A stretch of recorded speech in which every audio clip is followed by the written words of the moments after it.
Hi, Hello, everybody. Hey, it is live. It's live, yes. Aloha. So many windows. I'm totally distracted. Look at the branding. Look at Looney's branding. Wow. Fastest-growing companies are using Facebook, Instagram, Twitter, and other social media to skyrocket their revenue. Okay, hello guys. This is the first episode of how do we call it? Makercast. Yes, that's the new format that we came up with by chance or by. Last time I did private hangouts. It was quite cool to have all the people around, and we thought we make it official and public. So it's a podcast or videocast, however you want to call it. And the idea behind it is that we, several small YouTube makers, want to do this live cast show where you can chat with us and talk with us, and we talk about our latest creations and trends and whatever. And this show is rotating from channel to channel. So I'm the first one to start, and I hope that you get to know the other channels right now, so the other people that we have here. So we are 5 people today, and everyone will introduce themselves. And the next time, so it will be once a month, the first Sunday of the month. So that's our approximate schedule. And the next time it will be on another channel. So if you liked the show, you can switch to the next channel, and I will also, or every one of us will announce this, so you will get notified. So let's start with the introductions, and let's do it from left to right. Let's start with Brian. Hello, everybody. I'm Brian Lough. I do not have a fancy name for my YouTube channel. I just went with my actual name. I've been making YouTube videos for about 2 years, mainly on the ESP8266. And I'm from Ireland, and I think that's about it about me. But is there anything else people would like to know, or is there anything else I should give up in a introduction? I don't know. Maybe we will go through our latest or coolest projects after the introduction, okay? Yeah, sure. So, Dave. Yeah, your turn. Oh, it's my turn already. Okay. Because from left to right, it would be Seon for me. So I was. Okay. Sorry. I'm the last one in my row. So. Okay. Yeah. But I'm Dave. I call myself Dave Darko on the interwebs, and you might know me from movies like I did. What do? I have my Lame Boy. That's a little handheld ESP8266 based, and I have a little YouTube channel where I just try to make some stuff and show people how I do it. That's basically what everyone else is doing, I guess. Yeah. Okay, thank you, Dave. One side note, you can find all the links to the social media and the YouTube channels in the description of this live stream and the recording afterwards. So next is Seon, the unexpected maker. Hey everyone, I'm Seon, unexpected maker. Can you guys hear me okay? Yes. Yep, okay, sorry. I've got a YouTube channel called Unexpected Maker, and pretty much social media and everywhere else is all Unexpected Maker. I do all sorts of stuff from obviously electronics, working on either projects using boards and modules or designing my own PCBs for projects. And I like working on stuff with 3D printing and laser cutting, joining them all together into overly complicated projects that are super hard to reproduce. That's about it. I've got some cool stuff to show later, but thanks everyone for joining. Okay, thanks, Seon. Oh, next one is Steve or Steven. Yeah, whichever. My name is Stephen Ludgate. I am online usually as Chunky Stevo for my online media, but I think my YouTube is actually Stephen Ludgate, so I might change that. That'll be an interesting topic to discuss. I have got into making initially from 3D printing. I was big into 3D printing, and then I slowly learned 3D software, things like Fusion, and then just learning off YouTube and getting interested. I think it was Great Scott, his Ambilight project. I think that was the first thing I made, and I thought, wow, I can get a little Raspberry Pi and get some LEDs and actually make something that's from the internet and cool. And I learned so much stuff which sounds stupid now when I think about it, but yeah, back in the day, that was my first project, and it's kind of snowballed from there. And now everything Arduino, loads of ESP stuff, started writing a few Arduino libraries. And yeah, just like Dave kind of said, just watching YouTube, following everyone else, doing what everyone else is doing. And I just like to make stuff. Great, thank you. Okay, I will introduce myself as well. Even though it's my channel, the other posted the links and linked this live stream. So if you don't know me yet, I'm bitluni or loony, however you like it. And this is my lab here. And I do also electronics, lots of coding, mainly with the ESP32 currently, but also other hardware stuff like metal. And I started this year with welding. So I'm not very famous at it yet, but yeah, I do lots of making projects and I try to keep a schedule there. But yeah, that's it like it is. Okay. So to the audience, please, yeah, if you like to ask questions, use this and then write the name. I'm monitoring the chat right now. And yeah, I can forward the questions if the others don't watch the chat. So what's next, guys? You're running the show. You're some host offloading the work to us already. This is delegation at its best, isn't it? No. I have to control everything else. So you have to do the talking. Yeah, we can start. Maybe we can do another round just talking about the stuff that we made this month, or since we didn't, it's the first episode, we can also talk about the latest stuff so from December and November and whatever you like. So yeah, Brian, let's start with you. Okay, cool. Yeah, so let's start before Christmas, I guess, because I don't have a huge amount to talk about other than that. So just before Christmas, I released my PCB tree. I need to be really concentrating when I'm saying that, because I called it the PCB tree, but with the number 3 as a joke, because that's how Irish people pronounce tree.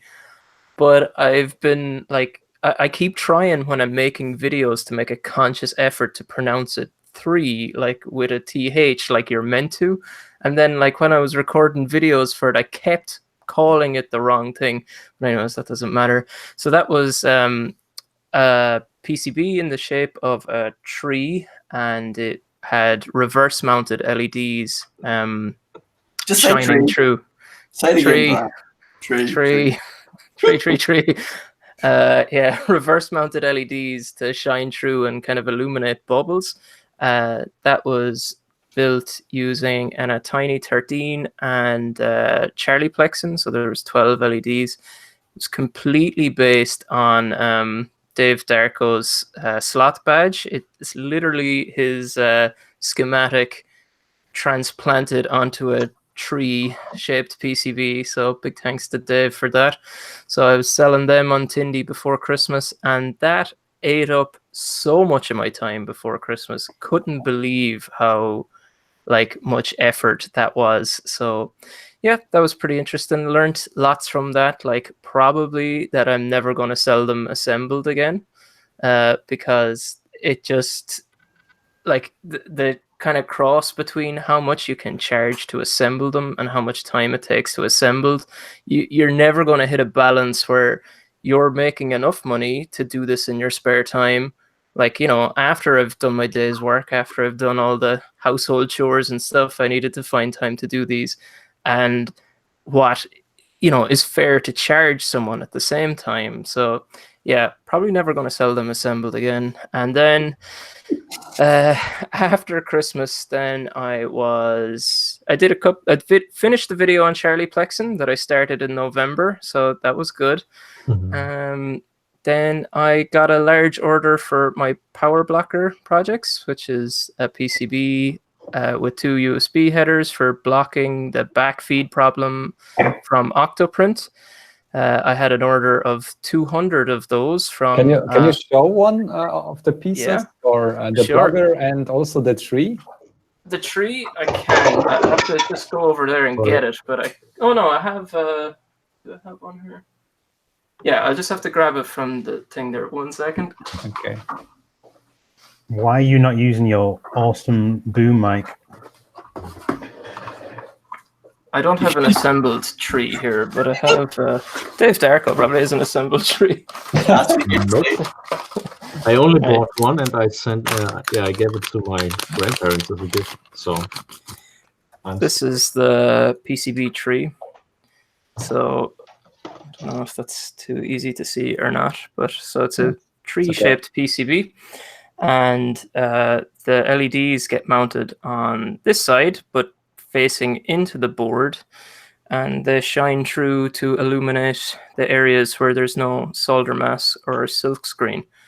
So when it's not my turn to talk, I'll post links to like a GIF of it in the chat so people can see it. So that's the tree. Yeah, it was pretty cool. I sold a good few of them, and it was nice. My first time making a kind of stylized PCB like that, and it worked out pretty well. And then the power blockers are these little guys here. So they are a very simple product. So there's a male USB on one end, a female USB the other. So it's basically a pass-through device, except it doesn't connect the 5-volt line on the USB. And so what that's for is if you have an Octoprint setup on your Raspberry Pi connected to a 3D printer, it keeps the screen of your printer on even when your printer is off.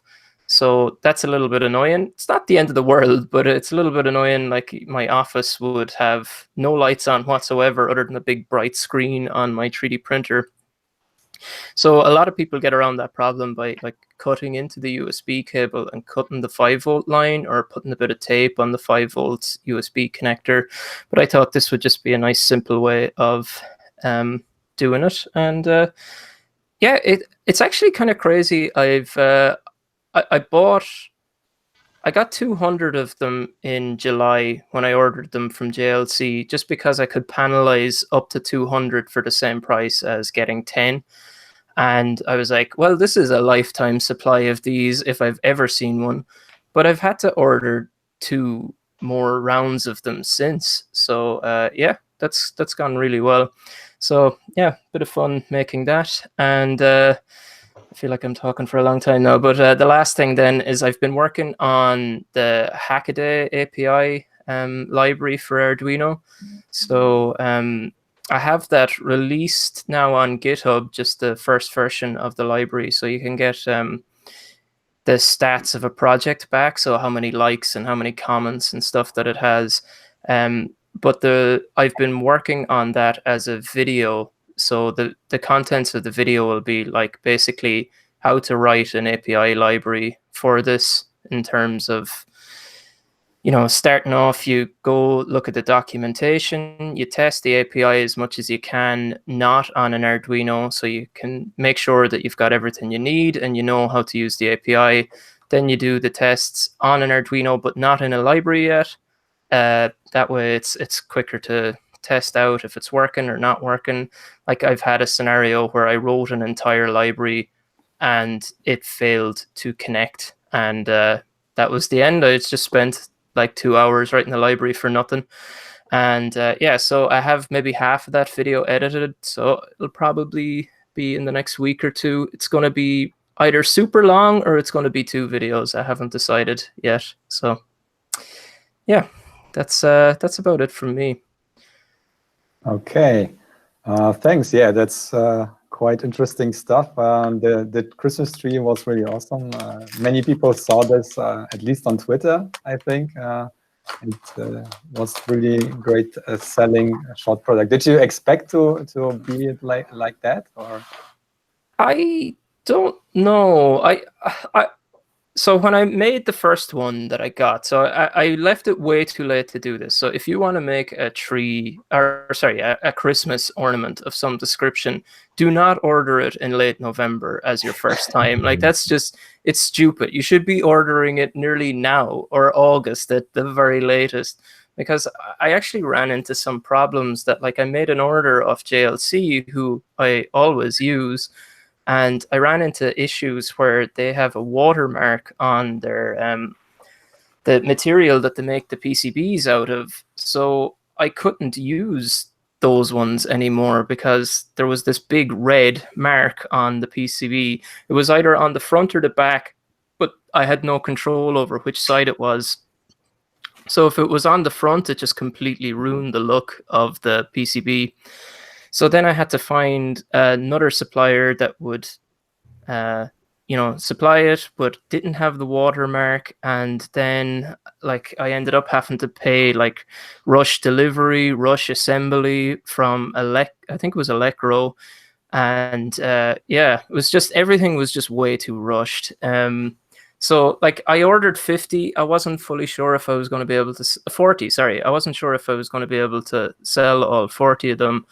But I probably would have been able to sell more if I had more. Like I sold out a couple of weeks before Christmas, and there was just no way I was going to be able to do more of them. I was very happy with how it turned out, and I knew, like, as a Christmas thing, like, it's an easy sell in terms of like stuff for Christmas. Like, for some reason, people just spend money at Christmas. Do you know what I mean? Like, as in, Yeah. It's not like, if this was any other time of the year, it'd be like, oh, I can't spend $20 on that. But like, I spent $30 on a glass ornament there just this Christmas. It's like people just have this different perception of what money they can spend at Christmas or whatever. And yeah, it's weird. So yeah, I was, again, super happy with how it went. I'm definitely gonna order more for next year and hopefully do something else as well.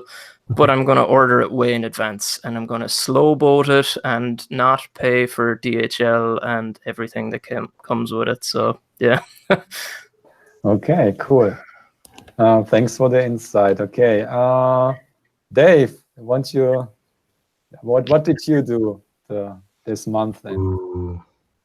Well, this month I was a bit distracted with work. I mean, that happens. But there are like 2 projects that I did or work on the last 2 months, or maybe even 3 or 4. I wanted to show off this one first. That's my penguin badge. And I started designing it in November for a conference in December, which is also not a good idea to do. There's a trend happening here.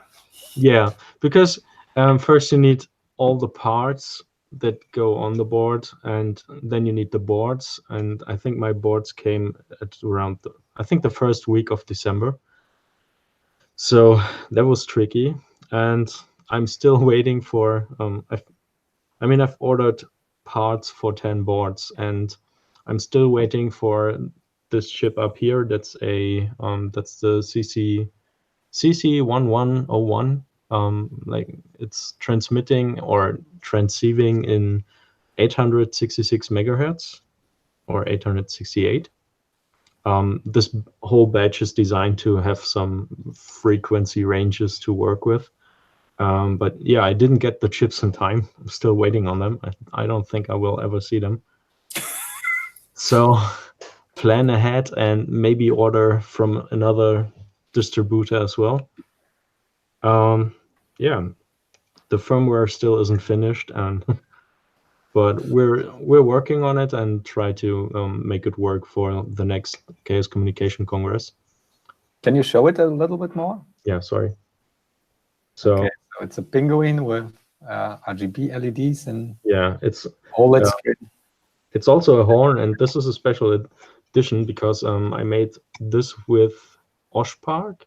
They really like the design, so yeah, they sent me a coupon, and then I thought, okay, I'm improving on the design that I haven't verified. Also, nothing you want to do, but this version is also able to, yeah, you can. The beak and the horn are touch capacitive, sensitive, or whatever. So the program isn't running right now, but when you touch the beak, then the LEDs go red and it says, "Don't touch me." I'm not sure what it says when you touch it up here, but yeah, it was kind of fun to see that you can interact with it.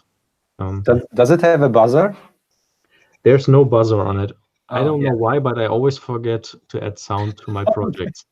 It's like, Yeah, but you can see the D-pad and the action buttons, so you would be able to play games, as I can see it. Exactly, and the OLED display is fine for that too. And there's what else is on here? There's a lot of I2C communication happening because the ESP8266 doesn't have enough I/O ports for talking to everything on this board. So yeah. Yeah, that's cool. A cool badge. Thanks. And yeah, the people I made it with were happy with the design as well, and we got some fans and stuff, so that was kind of nice. Yeah, there's also a little tiny version that you can put on the badge because it has like 2 shitty add-on connectors over here. Yeah. So you can plug in other boards, and there's also a tiny version of this that you can plug in. So I just saw this week this talk from the Super Conference about the economies of badges from conferences, and this was a really great talk where I wouldn't expect that you can make with one badge like, what was it, $14,000 on the conference. So if you didn't watch the talk, I would highly recommend it. It was on the Hackaday channel this week, I think. Yeah, that's another right. Yeah, very famous badge also. Okay. So maybe just the second project, because I was really working hard on that last week. And I mean, you check everything, but in the end, it always comes up to you have to check the power lines and make sure that VCC is connected very well. And I had 2 board designs using the Max 3421E. That's a USB host chip that you can talk to over SPI. And yeah, I was trying to verify one design with another not working design, and nothing worked. And I was like really frustrated. It took me like Wednesday to Friday evening to finally figure out that one board, a whole other part of the circuit was also talking into the SPI lines, so that wasn't working. So when I removed everything from that board, the Max 3421 worked again. And with this board, I noticed that the chip only has like not 3.3 volts, but 2.6 volts on the power lines. And that came down to, I didn't connect the 3.3 volt pin to the VCC lines of the chip. So the chip was kind of powered over diodes and the chip select lines and everything. So that was really confusing. But in the end, I fixed it with a jumper wire for power. Always check power first. And if it's a drop of 0.7 volts or 0.6 volts, it's diodes over I/O. Okay. And what is this project about? So, or is it confidential? Well, the first one is for work. It's a big board where you can put in an RFID keyboard, basically, and whenever it reads the number, it gets transformed. Well, you kind of read it from the USB RFID reader, and then it will be sent to the internet and back again. And yeah, I should just use an RFID reader that uses SPI for communication, but we have this USB thing, so yeah, I'm forced to use this chip. Okay. Yeah, that was fun. Okay, great. Thanks. A short interruption. Okay, we got 2 donations from Ignace Andros. Thank you for that. We will definitively share between us the donations from the super chat. Yeah, and we have another question here, or at least I saw some compliments. Thanks for that. And there is a question for Unexpected Maker. I don't know if he replied this, but he's the next in line. Seon, clues on your upcoming mechanical project? Oh, no. Or will you start with you have a lot to talk about? So I released a mail video this morning, and I showcased a stepper that I bought, a very expensive stepper. It's a, let me grab it, if I can find it. I bought it a whole bunch of steppers, which is nothing exciting except these are, I'm trying to find the thinnest steppers I can get. So this is a NEMA 11 ultra flat steppers. So yeah, thanks, Greg. Digicool things asked. So yeah, I'm not going to give away what the project is, but I've started a lot of mechanical projects, but I've never completed any of them. I've got them all on my shelves, and they're all like I seem to have a desire to build mechanical stuff, but no skill at all. My maths is pretty bad, and you know, doing things like working out gear ratios and stuff like that just over my head. I've never built. I mean, I built my 3D printer, but it was just a kit, right? A Prusa kit. I've never actually constructed a lot of mechanical stuff, so I feel really out of my depth. But I've got an idea for a project. It'll be coming up on my channel. It's something I really want for myself. It's going to be a one-off, although just because it's going to be really expensive and hard to make. But I think it's going to be extremely cool. It's nothing. It's not a new idea, but it's just a bit of a reinvention of an idea. So I need really, really thin steppers. So that's what that's for. But I'm not giving anything away. No way. Not yet, because I need to know that it's going to actually work. Yeah, I've had a pretty interesting last month. It was January. I just want to wipe January off the face of the planet and just wish it never happened. But the last thing I made that I did in January was this. I should plug it in. Was this RGB matrix? Let me just plug it in. Sorry. Which was, you know, everyone. It's kind of like a rite of passage, I think, as a maker, especially if you work with RGB LEDs to work on a custom matrix. And so, like, I built a 25x7 matrix, and I'm building it like some clocks for my kids. Not gonna be this big. This is just a prototype. But I did it with laser etching the front panel, so you might be able to see it's a very thin panel.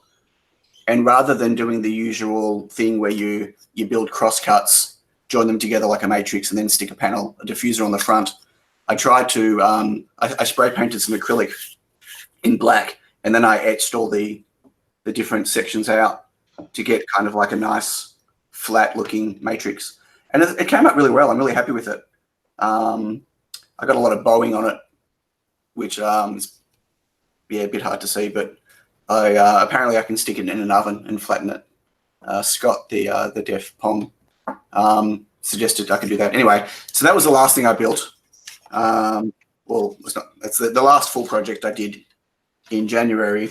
I'm pretty excited though that I finally released my Wi-Fi clock on Tindy, which is this one. I'm just going to boot up.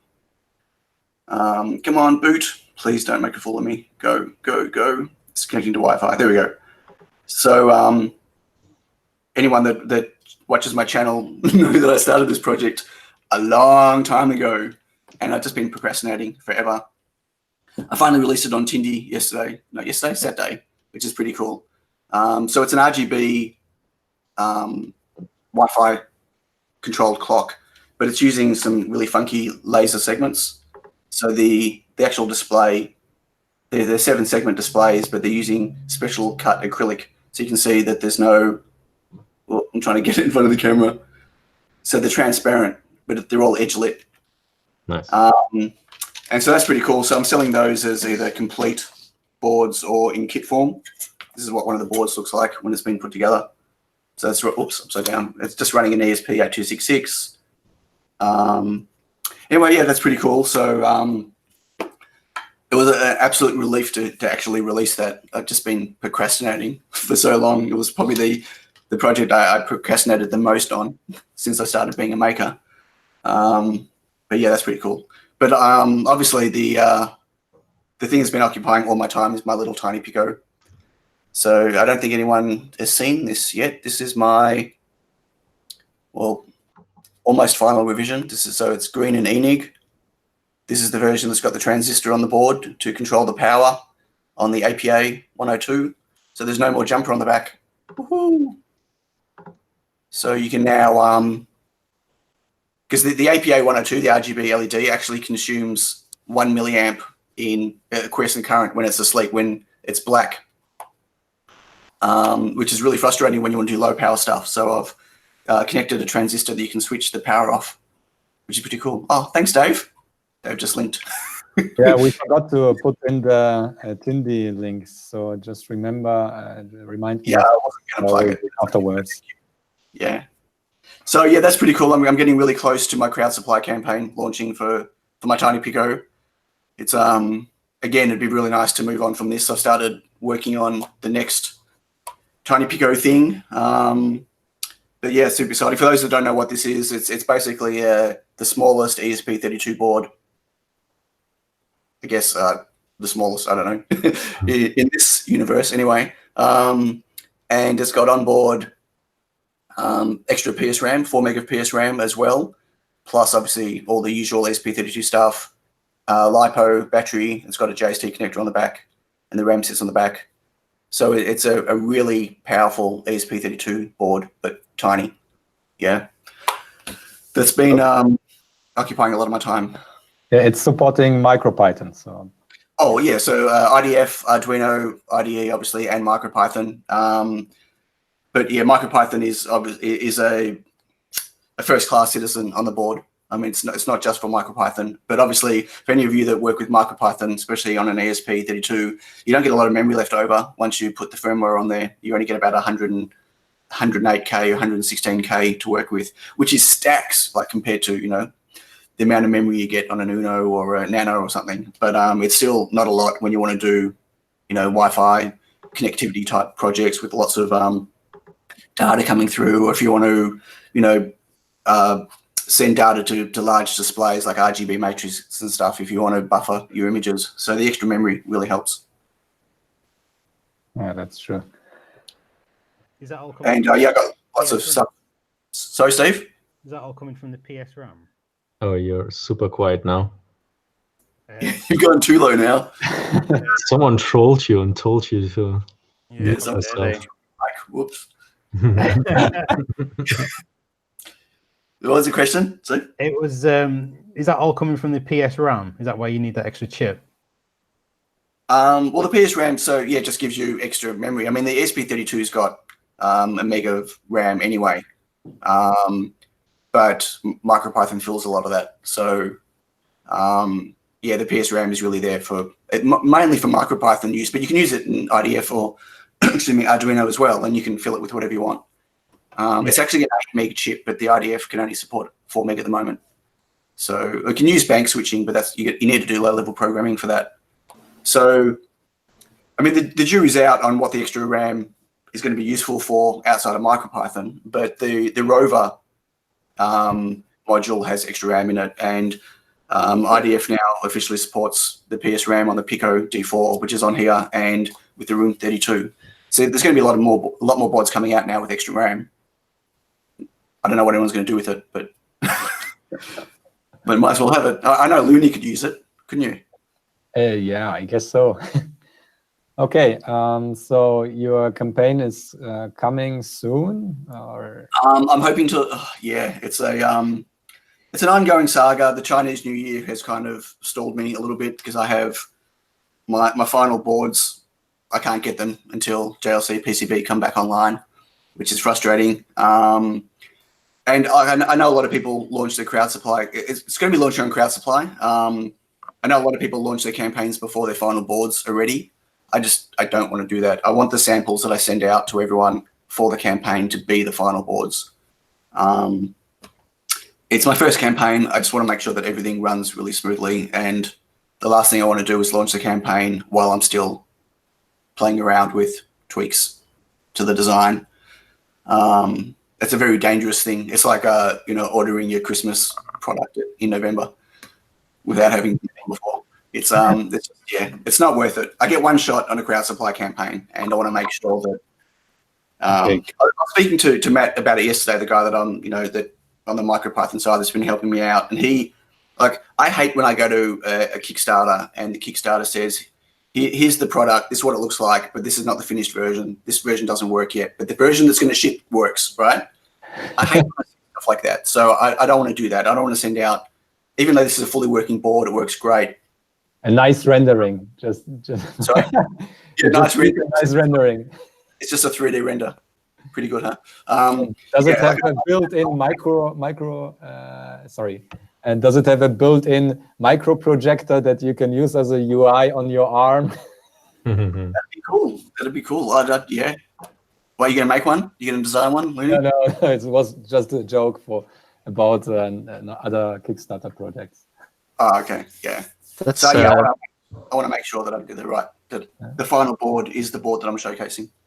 Yeah, that's quite exciting what you're doing there. So I'm following this project for so long time now with this tiny Pico, and I'm really curious how it turns out with the campaign. And we wish you luck that you get this going this month. And how from when to when is Chinese New Year?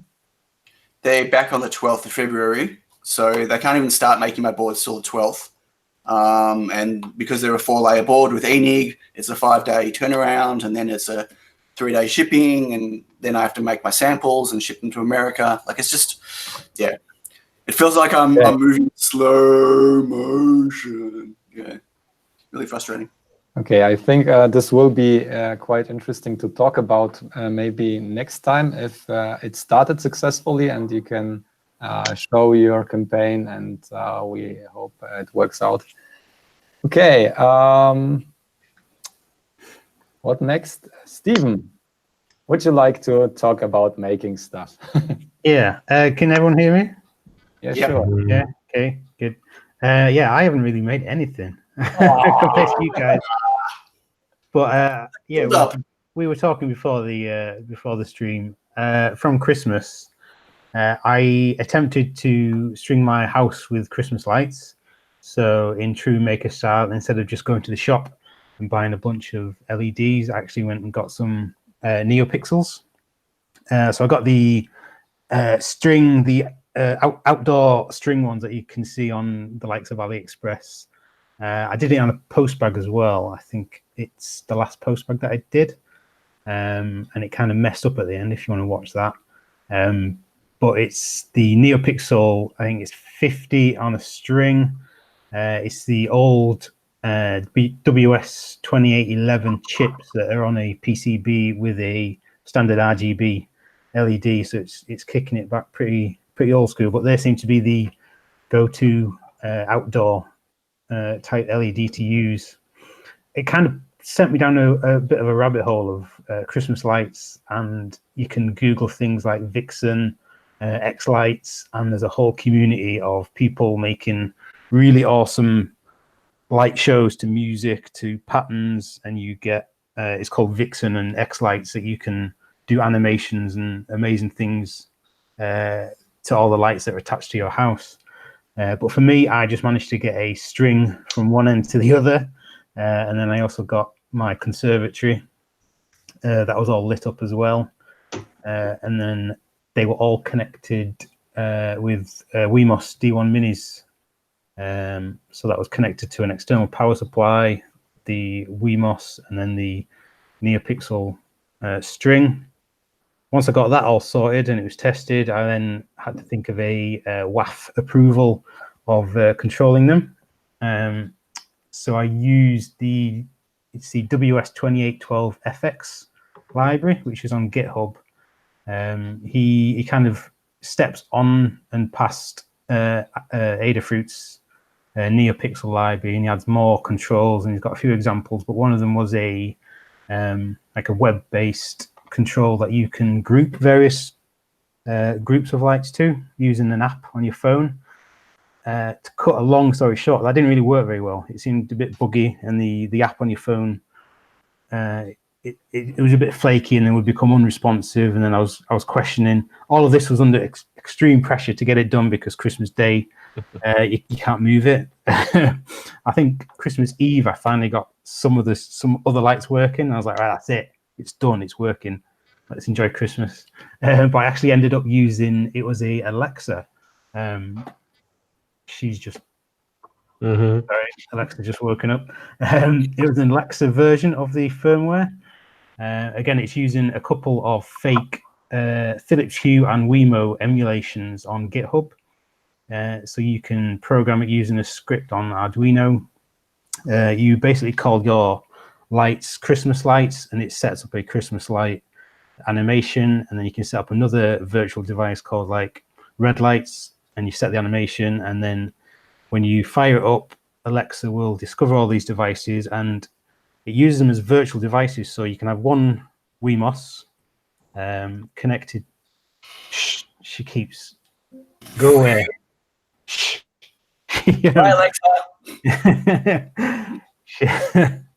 Where was I at? Yeah, you can have multiple virtual light setups on one string, so you can tell Madam A, if you ever listen to the Internet of Things podcast, Madam A to turn on Christmas lights, and she will activate all the lights. And I had them grouped within the Echo, so I had three Wemos D1 minis connected to three strings of lights. I had them all grouped in Alexa, so I could just tell her to turn them on, and then the whole house would be lit up. You can then use a routine within the Echo. So I set it so they would come on around like 4:30 at night and then go off at 10:30. So come Christmas Eve, Christmas Day, the whole house was lit up. It was using various animations. Turns out, despite their complexity and the infinite amount of animations you can do, the only really one that my fiance liked was them just changing colors. So I could have just gone to the shop and got some LEDs. But where's the fun in that, right? So it sounded like it was fun, Stephen. All this work you had to do on it. I thought it'd be amazing. I followed a few of the videos from like Dr. Zeus does a home automation, and I forget the name of the other ones. They're on YouTube. Do all the Home Assistant, and it looked amazing and fantastic. I thought that'd be brilliant. But I hadn't had a Home Assistant set up then, so I was trying to get a standalone thing that would just work off Wi-Fi, and it was just stressing me out. And I was soldering on the carpet, and my weatherproofing was a case of just hot glue, bits of tape, bits of heat shrink, and yeah, it lasted a month. So I was very happy with it, and yeah, my fiance liked it, and everyone liked it, and it was good. And the colors changed on the bulb, so if you were keen on your lights, you know the difference between an addressable RGB and having just reds, blues, yellows. So we had a few comments of people passing by, so they seem to enjoy it. So you missed the most important thing, Steve. You didn't burn your house down. That's true. It did, yeah, they were working, and it was all like raw power supplies that you get for 3D printers and things, and it was basically just hooked up on top of corner units, and it's just, you know, don't touch this, don't touch those wires, keep them away. just tell her to turn it on, and she'll do the rest. It sounds like a common makeup project, I would say. Yeah. So I think next year, like Brian was saying, you know, get ready for Christmas. I'm going to start getting ready for Christmas now, and I'm going to set it up properly, which is a good segue into one of my Christmas presents, which was a Raspberry Pi B+, which is good. So for that, I set up Home Assistant, which is like a home automation, Internet of Things, sensor, assistant, Google, Alexa, and all that. So using that, my big plan is to have my house all connected up and automated. Going really slowly, again, going off the Echo. I had a few lights that were connected to her. And then I've got a few Sonoffs. I've manually set them up to some lamps. So we just tell her to turn them on, turn them off. But I kind of wanted a bit more control. I wanted a few more sensors, getting some like temperature sensors. You can get some proximity alerts, and then eventually setting up some routines. So say like if my babies woke up in the middle of the night, what we tend to do is we have to turn the landing light on. We have to quickly open and close their door to get in, but leave it just open a little bit so there's enough light. Go over, check them, make sure they're okay, and then do the reverse and go back to sleep. But it'd be good if there was a motion sensor which triggered a small lamp which turned on, and then, you know, and then made them quiet. Night vision camera, buddy, just right in the kid's bedroom. You don't even have to leave your bed. We have the camera and all the usual, but Okay. Excuse me. So yeah, that's about what I've been up to so far. I've been digging further and further into the home automation part and going on to the sensors. Really getting interested in the like the whole battery power and trying to make things like an ESP8266 last as long as possible. So there's a lot of really fascinating setups of putting into deep sleep, putting external triggers or external timers to wake it up. But I think for sensors, a lot of the robust solutions out there is using like Zigbee or Z-Wave. So I've kind of gone down the Zigbee route just because it looks like it's cheaper. And there's a big is it Xiaomi, the Chinese Apple? They have a big selection of cheap Zigbee devices such as motion control, temperature monitors, and all sorts. So doing it maker style, instead of getting all these, when you get a Zigbee devices, they all need their own hub. So for like Philips Hue, that's a Zigbee device. You need a Philips Hue hub, which then connects to your Wi-Fi. If you went down the IKEA and you had the Tradfi, that has a Tradfi hub, which connects to your router and all that. So there's ways around that, and that's using a basically a bridge that you can make, which goes onto your Home Assistant, and it's Zigbee to MQTT. So it basically turns your Zigbee devices into MQTT. Am I going too fast, or is this okay? No, it's good. Why not directly MQTT, or why would it be in between? Because it's Zigbee, usually the Zigbee devices have to speak to their own hub. Okay, yes. So if you have 3 or 4 different manufacturers, although Zigbee is a standard, all the manufacturers do their own version of the standard. So you end up having several hubs, which is basically why it's only really for prosumers and enthusiasts that want to go down the whole additional radio. Whereas usually for most consumers, they just have Wi-Fi devices, which is why you have your Wi-Fi bulbs, your Wi-Fi plugs. People know what Wi-Fi is. They're happy with it. It's just the issue with Wi-Fi is it's a big power drain. So these Zigbee devices, they run off little coin batteries, but they will last like several years, just transmitting temperature data and door sensor open closes, things like that. So they're really like, you know, set and forget kind of devices, and just change them. So to set it up in Home Assistant, you can use this this bridge that you create. This is it here. Let me just change my screen. This is one you can get from AliExpress. It's basically a Zigbee radio device, and it's used like a Zigbee sniffer. So maybe for looking up your protocols on your Zigbee radios, and what you can do using this, which has just come through. This is a flasher. You guys probably know more of this and what this is.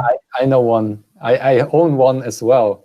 I bought it way back for a small, what was it called? FPGA. Yeah. Okay. Yeah. So yeah, you can use that to flash it and check the serials and all that. This is all basically following the guide. Very good guide on GitHub, following Zigbee to MQTT. You use this to flash this, and then you plug this into your Home Assistant, and this acts as a Zigbee bridge, essentially. Nice. And the team that have been working on it, they've basically got it's in the hundreds of devices from about 30 different manufacturers, all speaking to this one device. So you don't need 3 or 4 hubs all connected.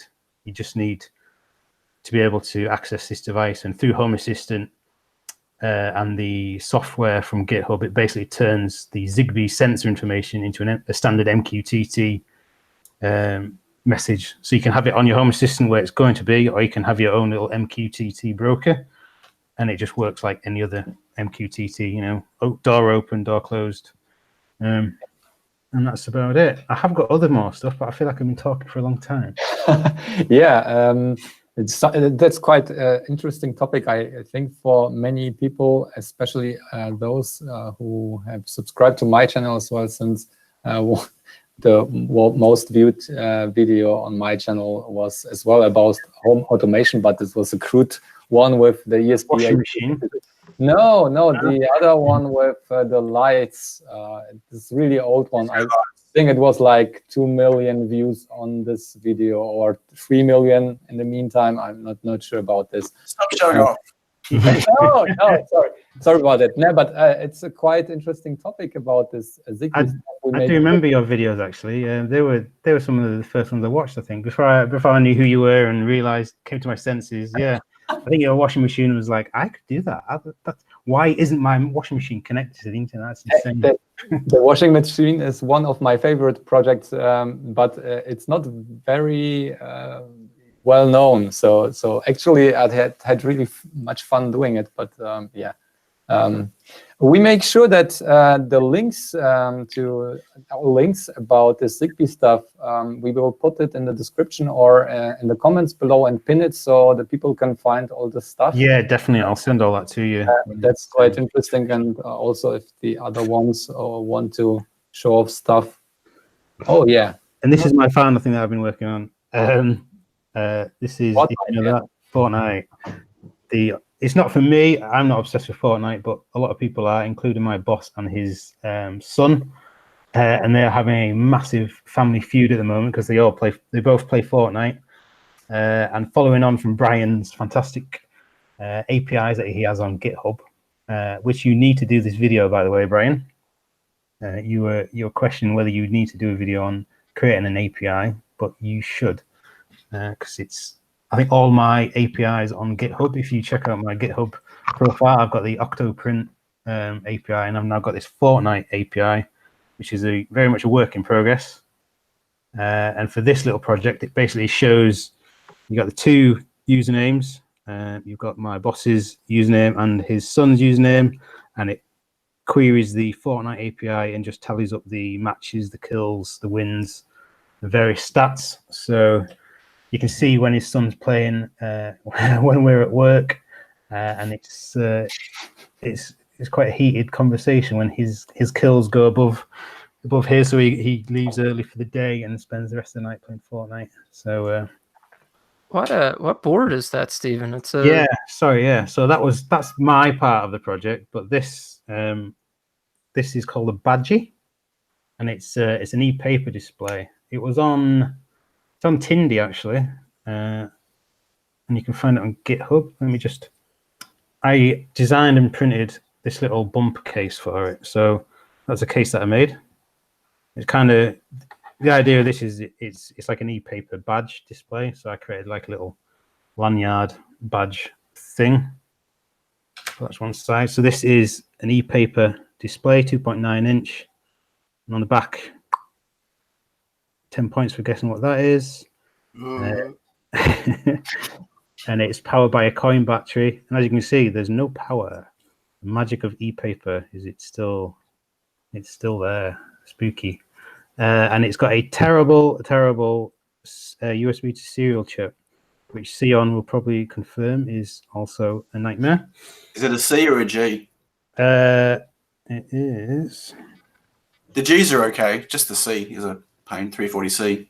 I think it's a C, because if you look on their GitHub, they have had nothing but problems. So they've got a blue version, which I got. Actually, someone actually sent me it in exchange for creating that case. I got the blue one. They then released this white one, which actually has the serial chip on it. And I don't know if they ever tested it, because everyone that got one were like, it doesn't work. And they're like, yeah, it doesn't work. If you plug it in on battery, the serial chip doesn't let it boot up. So it only works on USB unless you short the case in to the reset pin, and then it works. So it's a bit of it's not good. So they have actually got a bit of a workaround. It's quite interesting. It's like a daughter board, so you can get the is it the CP1204 USB to serial chip? CP2104 normally, isn't it? Yeah, that's the one. That actually fits within the footprint of that on a daughter PCB, and it works if you just replace it. Very interesting. I've not bought it yet. It's like 6p on Oshpark for the circuit board, so I might try that. 6p including shipping. Yeah, for three as well. So it's 6 cents as well. It's 2 cents per board. It's crazy. And then the chip's like £1 or something. So that's the expensive part. But I kind of just I always have this plugged in. It's always on USB. They have a little it's a 5-way control stick, so you can do various. Yeah, okay, great. You can do like left, right, up, down. There's a few good examples. You have like a Spotify remote. There's a weather. You know, do whatever you want with an e-paper display. It was a cool project. It is a cool project. He's still selling them, but now he's got the new serial chip on it, and it works a lot better. But I got this for free actually, so I can't really complain. Oh. Yeah, you have to get your money back. Yeah, I'm furious. I want my money, all of it back. Mhm. Just so everyone's aware, and this is no disrespect, Steve, right? But you are the king of getting everything for free. I know. I blag everything. I've got so much stuff. Let's have a look. What have we got? Remember this? This is Right. You got that for free. I remember. Yeah, speaking of, wow, what a segue. It's almost like we wrote this all the way from China. PCBWay. So I've got Elaine from PCBWay. She's been pestering me, and she wants me to review PCBWay stuff. So I've got a big bag of circuit boards. These are all Flexible? they're all sensor circuit boards, which is interesting. It's kind of what I was interested in. She must have stalked me or something. We've got these. These are pretty cool. These are the standard perf boards. They're made by PCB, so PCBWay. So we've got a black version, which is very cool. Do you know what's funny as well? The first ever power blocker I ever sent out was to Stephen as well. So Stephen is just the king of getting stuff. Where's that at? I don't know where that is. That is lost to the depths of a drawer somewhere. Sean's business card, which he sent me, which is cool. I've got all sorts. And then they sent me that as well, which is like a little snowman. You can see that. So, and some pens. Yes, more pens. So she kept emailing me, and she was like, "Come on!" I think I mentioned on Sean Hodgins. Yeah, it's this business card. It's very cool. It's the matte black finish and the gold. I was like, wow, this is really cool. And Sean gets all of his stuff done at PCBWay. And then since then, she got my email, and she keeps pestering me to get him on WhatsApp, and she wants me to do all my projects through PCBWay, and I'm like, I haven't got anything to do. So she said, well, we'll just send you some stuff and review them. So I was like, right, fine. And then she still wants me on WhatsApp. I'm like, I'm not speaking to you on WhatsApp. That might be for another reason. I'm just throwing that out there. And that's it. That is it. Have I got anything else to show? No. Oh, this is from that's from Harry. Have you ever seen on YouTube? He creates CNC controllers and stuff. He's I usually do a service swap, which is good. If I create, I've got where's is it here? It is here. Yes. Do we all remember this? I got loads of that because I didn't think I had anything to show anyone. Yeah. The crap clock. I got that for free as well.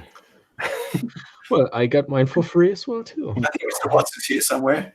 But technically, it was a service swap as well, because I created the case for David and I sent him several versions as well, which he reviewed and thought was awesome. But Seon has sent me some free stuff as well. So when I get my lab done and I get all my projects up and running, I'm going to be very busy sending lots of free little examples out to everyone. I'm gonna go broke paying Yeah. Royal Mail, all this delivery all over the place. I'm in a lot of people's pockets. How did I power this? And that's about Looney, there's a question that we don't want to miss. Tobbs wants to know if the picture of you, of the spinning graphic is you. Was that the naked? No. It's actually my camera just died. It's just on time. I will just show you Seon for now. That's the thinker. It's a statue. It's quite Famous. famous. Yes. Sorry about that. Okay. Why is it not working? I got my picture back. Okay. Yeah, I guess it's my turn. We we should finish right now since it's already an hour. But I will just take my turn and let's say we extend it for a few minutes and talk about maybe what's interesting currently. But what did I do this month? I moved to the lab. As you know, I'm at a new home here. It was quite stressful 2 months now, December and January. So I moved my girlfriend in on 21st of January. So it was really a lot of work and to set up the house and the lab. It's still not set up properly, but I got a few projects finished. The first one was the CRT boy. I don't know if it shows up with the contrast. Maybe it's too bright with the CRT. So it's a CRT-based Game Boy clone with... Does it have music? Yeah, so it with sound, and that's a complete re-implementation. And at the end, it even shows. I will just cheat until the end. It shows. Yeah, SpaceX rocket starting. So the Falcon Heavy. I programmed this like last year when it was starting. Exactly at the day I was finished when it was starting. I missed the start with this release, but it's quite cool. In my version, the rockets are landing. All 3 rockets are landing properly. So even the one on the sea, which missed the. That's awesome. Yeah, and it's yeah, and you can even see the Roadster flying by the Mars at the end. So I don't know when the date is when it actually passes the orbit of Mars. Should be anytime soon, or does anyone know it?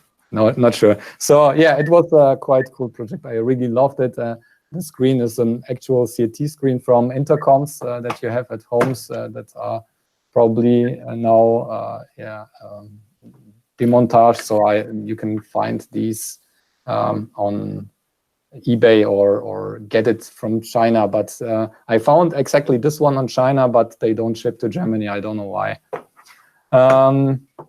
Another project I was working on in December was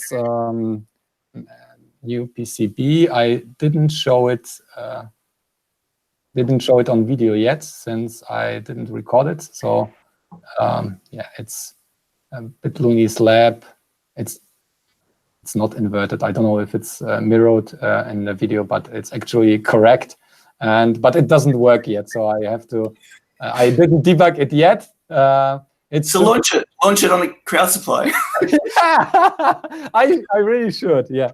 No, it's a really tiny with this castellated, which I didn't pay for. I just let them cut the through holes, and still worked good enough, I think. This is JFC PCB, and yeah, that's a programmer for the ESP32 and ESP8266 that can be mounted as surface mount, and that has the 3.3 volt regulator and the reset logic that's needed for the ESP32, so you don't have to push buttons or jumper wires or whatever you like to program. And there's this modules, this certified rover and rooms modules. That's project that's could be big anytime soon. And yeah, I was working on that, and I got this one video about the ESP-I, the camera. I don't have it here. Here it is. Yeah, that was a quick and dirty video since I was so busy moving in, and I made it like in 3 days, and it went like 60,000 views. So that's really uncommon for my channel to be above 10K views for a video. And yeah, but it was like a funny, quick and dirty video showing the capabilities of this thing. And I instantly ordered a camera. So this one has the PS RAM, and I think this is needed for to store the images and to analyze them with this OpenCV implementation. I ordered one without. You can't get this right now, but I ordered one without the PS RAM just to start doing camera projects again. I think I will do some like monitoring or setting it up or some other stuff with computer vision. So that's about that. And the latest one, as you might know from my latest videos, I was the composite video code isn't working anymore with the integrated Arduino ESP32 libraries anymore. It crashes and does stuff bad, and I wanted to re-implement this library or do it like a ESP32 library for the Arduino, so you can simply use it in the library manager and download it and use your ESP32 without the components and show composite video, so like on old school CRT monitors or whatever. And I started to work on my own s1e01 driver, and I went down the rabbit hole for a few weeks while moving here in and setting everything up. And I actually had in mind to do this VGA output for a long time. I set up here well, where is it there? So in the background, you can see two ESP32s running the monitors there. And I have planned to do this like a one-shot quick project last year. And I thought, okay, I will just make a quick and dirty while I'm working on this s1e01 stuff for the ESP32. I thought I will make a quick and dirty VGA project, and it turned out to be like a 3-week grind in the code, and I wasn't satisfied. I had some intermediate results where I thought, okay, that could be released. It's a nice show-off project, but I wasn't satisfied. I wanted to get the most out of it and make it a nice video, and or is it nice video? And I did it like in the past days. I didn't sleep and finished it finally, and you probably saw it yesterday, and it's actually going well. I had like 500% of my typical views on that. So it's I don't know what's the current state of it is. I didn't have even time to read the comments yet, but I will definitely do. I had some quality time today with my girlfriend.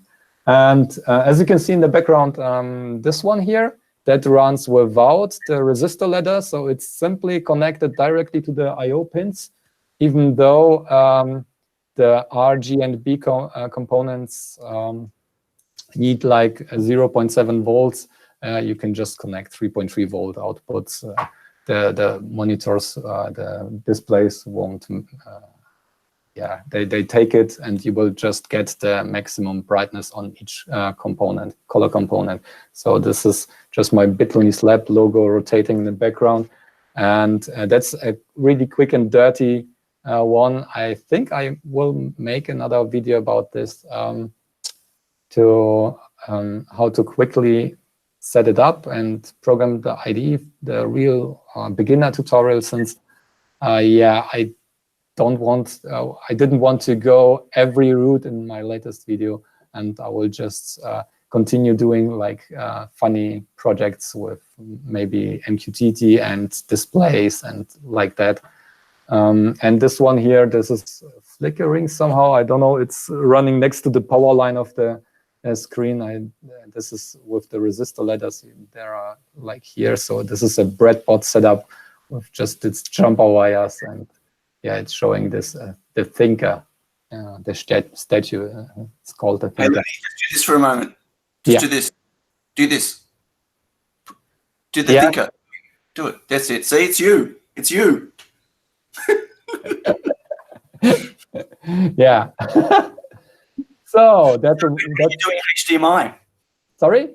When are you doing HDMI? Oh, yeah, HDMI, that has quite high requirements on even on the lowest frequencies or lowest resolutions. I don't think we can meet the frequency requirements on that. And there's still some hardware encoding. The signals are not just on/off for bright and not bright. It's encoded, so the signals won't be corrupted, and you have to do a lot of in between the frame buffer and the actual output. You have to do there a lot of calculations, and I don't know if it's feasible on the ESP32. I just looked in the standards of the DVI, and already there the digital one has this bit flipping and so on going on. So it's not straightforward, and it would take another month to do that, or even more. I'm not sure if I would like to do that. But I got this Arduino, this latest one with the FPGA, and there is code available already for HDMI, and maybe I will play with that one anytime soon. Yeah, about maybe one thing about the PSRAM, you have mentioned it before. Actually, it's yeah, quite hard to use that for graphics, real-time graphics, since we talked about it already, but maybe not everyone knows it.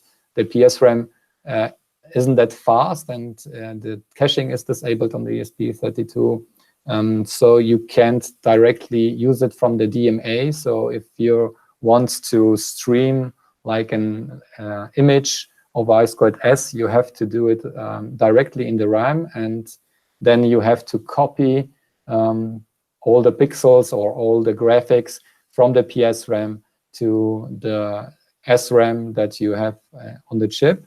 And that's taking longer than actually displaying the image. So you can't keep up with feeding your output, your graphics output there.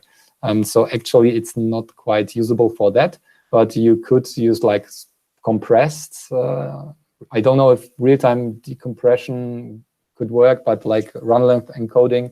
I actually, for my last video, the high resolutions, what I did on the VGA, I had the graphics. There was like in the foreground, there's an image of me like showing like this, and this is a quite high resolution. I wasn't able to fit it in the RAM. It was I couldn't read it in the interrupts of the VGA display. I couldn't read it directly from this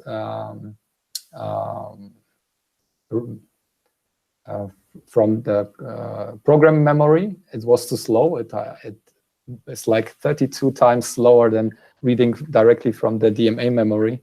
Yep. And I had to compress it. So on Friday night, I sat there and wrote a run length compression for that to decode it directly in the interrupt.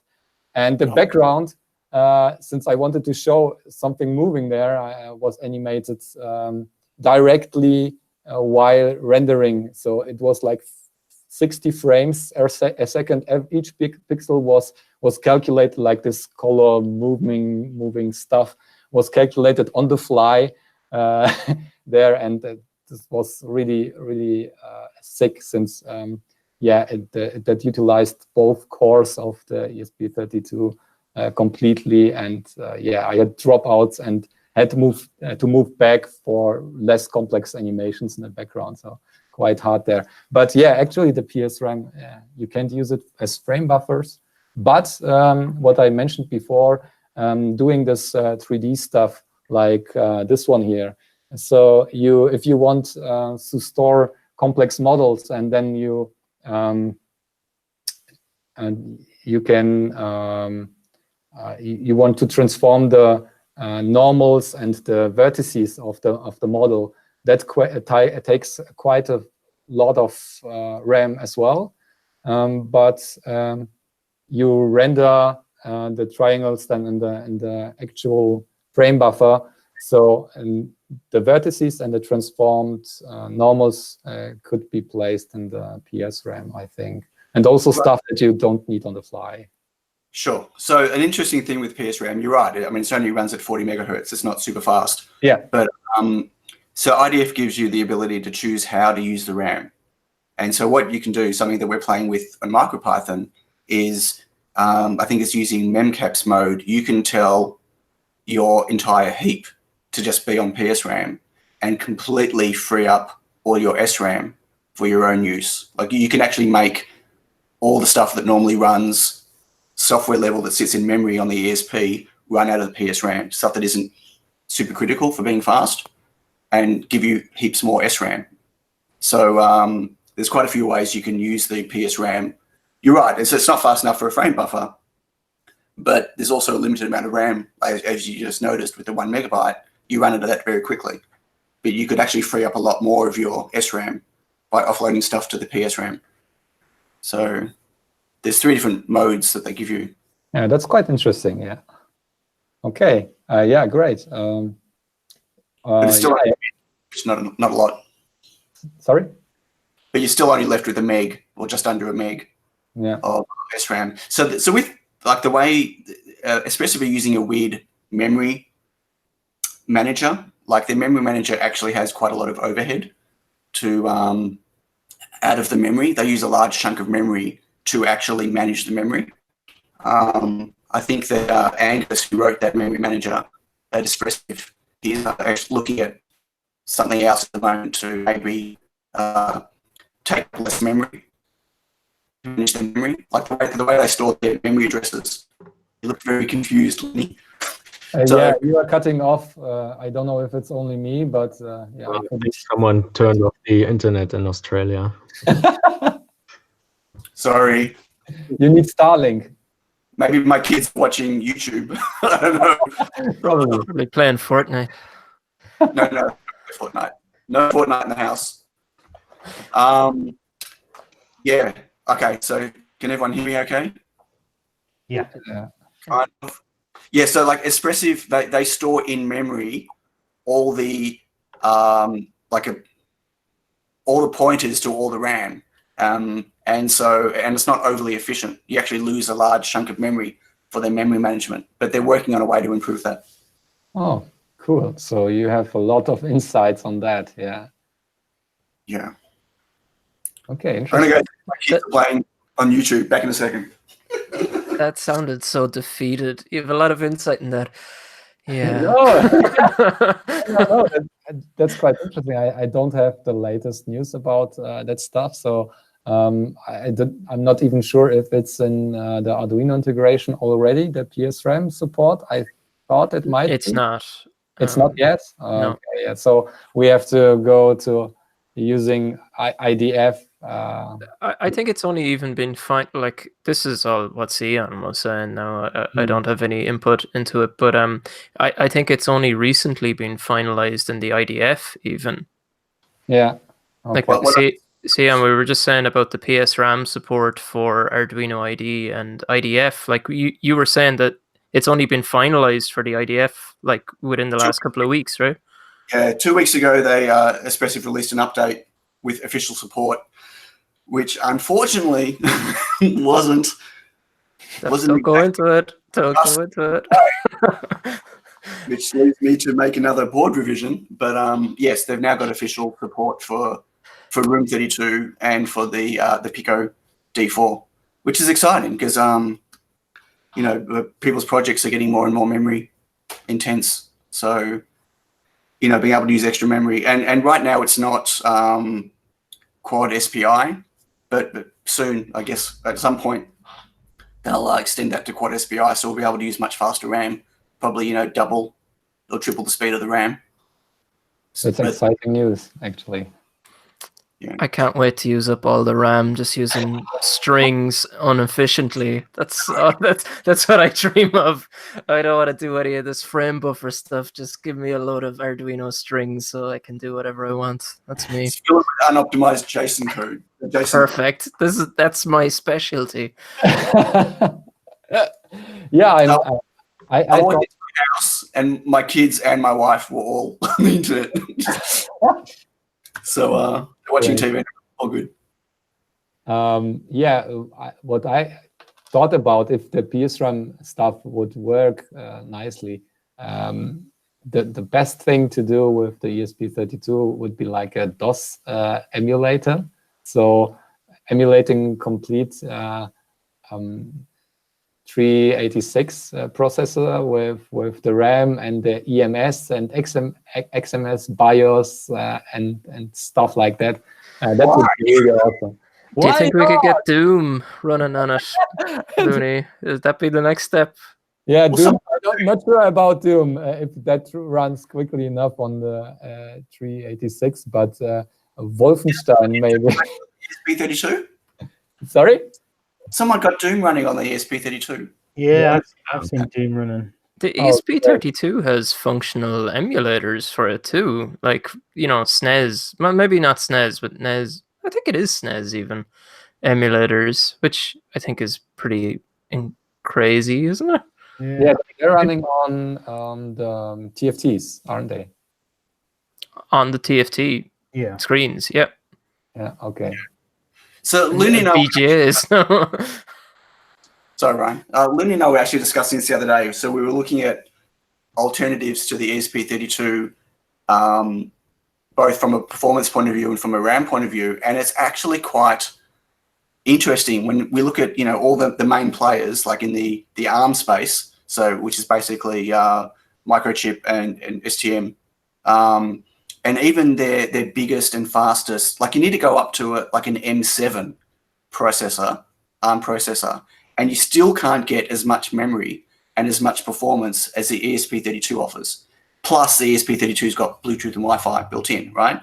And if you think of an ARM F7, an ARM M7, that's a really close step away from their A series, which is literally a SoC, which is what is on, single board computers. So the ESP32 is really competing almost directly with a low-end SoC. That is nuts. Like it's a microcontroller. It's incredible. It's $6, like for a dev board, which is insane. Yeah. The last ones I linked, I had to update my affiliate links on the last video. I think this Lolin 32 board was like $4 shipped.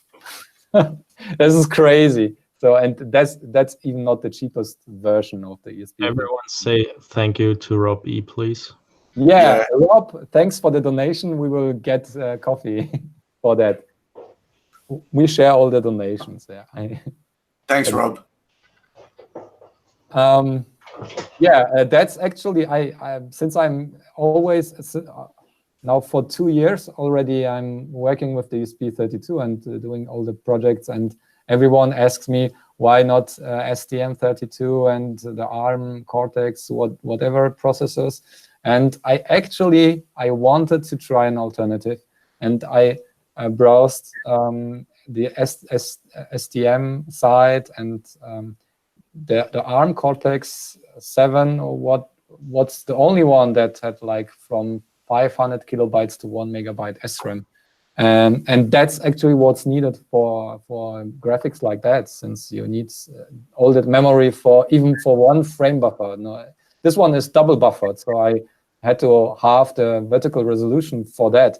But if you just want one frame buffer and each pixel with another color, not just only text mode or something, you need actually like 400 kilobytes of memory. And so the common ARM processors, the STMs, 32s, have like 320 kilobytes most. And then you have to place there also your code and other stuff as well.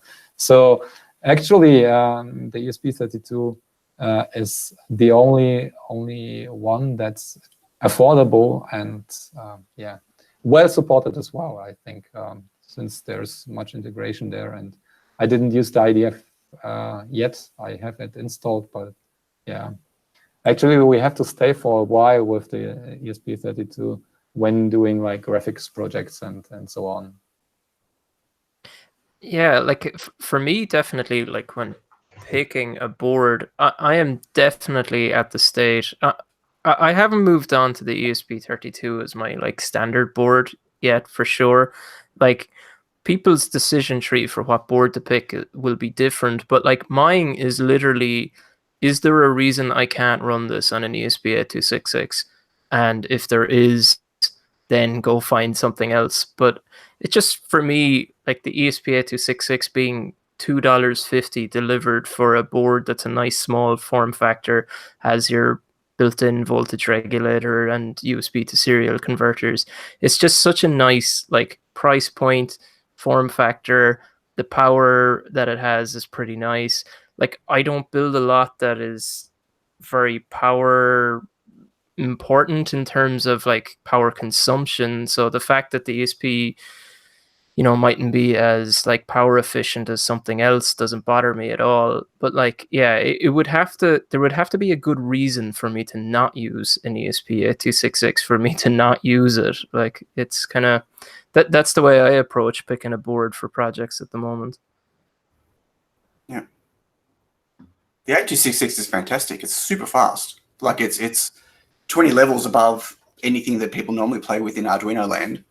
And like even performance-wise, it's faster than all your SAMD Cortex M0s or STM Cortex M0s. So it's just poor on I/O, right? I mean, it's really limited. And the biggest drawback with all the ESP stuff right now, which really sucks, is their ADC stuff is just really poor. Like it's all 1 volt. On the ESP32, you can change it and make it like full wide bit but you got to do it to all of them, and you lose precision. It's one place where it's really lacking, unfortunately. You only got the one ADC on the 8266. Yeah, and even like the digital pins as well. There's so many. I guess it's not as big of a deal on the ESP32 because it has more pins. But on the ESP8266, you need to be super careful which pins you use for different things, or it just won't boot. Like if you have a circuit that keeps whatever is it, pin 0 like high or whatever, it's going to go into the wrong boot mode. And so like there's only like 5 GPIO pins on an ESP8266 that you're completely free to do whatever you want with. And then there's another couple or 3 more that are like, you need to be careful about that. You can use them for some stuff, but just make sure it's not being pulled low. I think they call it like ESP8266 pin hell or something. Yeah, they're strapping pins. It's the same with the 32, but there are 5 strapping pins that you really, they become normal GPIO after the board is booted and your firm is running, but prior to that, you're not really supposed to play with them. And it really trips a lot of people up. If you look on the ESP forums, there's, plenty of people who've designed boards and didn't check properly, and they've wired things to wrong pins and they can't get it to boot, or they flash it and it won't recover. All the documentation's there, but it's an unusual thing. Like you don't have anything like that on any of the standard Arduino reference boards, right? No one's ever experienced, here's a pin, but you can't use it type thing. So it throws a lot of people out. Yeah. Yeah, on the VGA stuff, I even those are only passives. I had also a problem with this with pin 0, that's selecting the boot mode, and I had this resistor ladder. I started with one that uses the base resistor of 1K, and that worked fine. And after I changed it, since on this screen it was quite dark, so there was, I don't know, it drained some current from the resistor ladder and went dark. And I switched to lower resistors, and then whenever there is a connection to the ground over several resistors, and then it didn't like to boot anymore when I just changed the resistor ladder. So I skipped the pin 0, but I need all the output pins, almost all the output pins. I kept 3 those for sound, the 25 and 26. I kept those 3. I have still 2 left at the end, but 16 output ports has to be used for that stuff.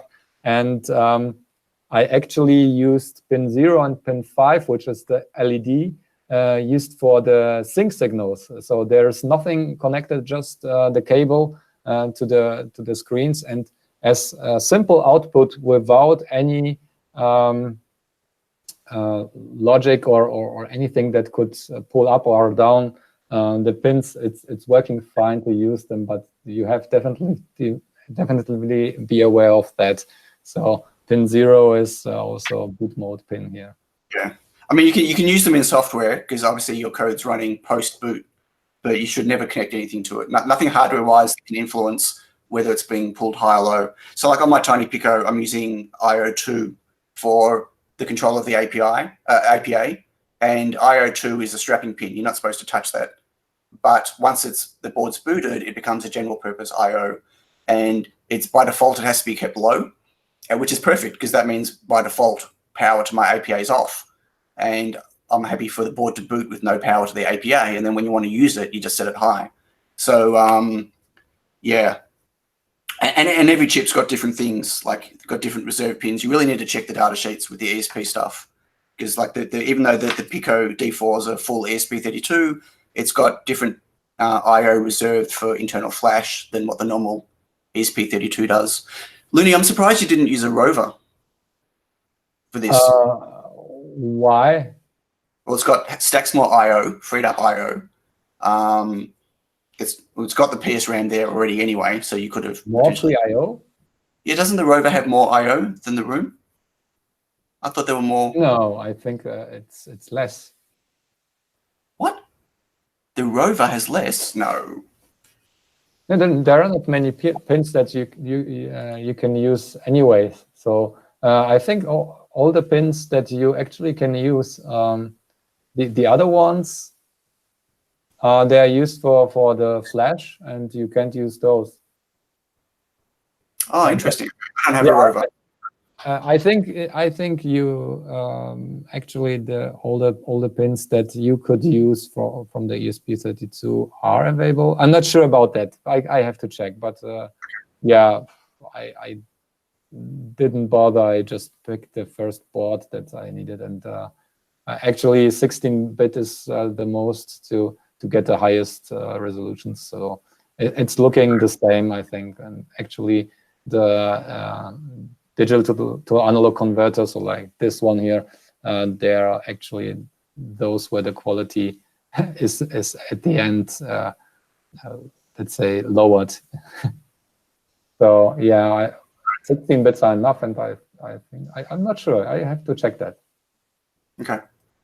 So I had also a question about this board. It's only a 2-layer design, so no multiple layers. Okay, we are already 1.5 hours in the stream. Should we stop now, or is there anything we want to talk about? Any ideas?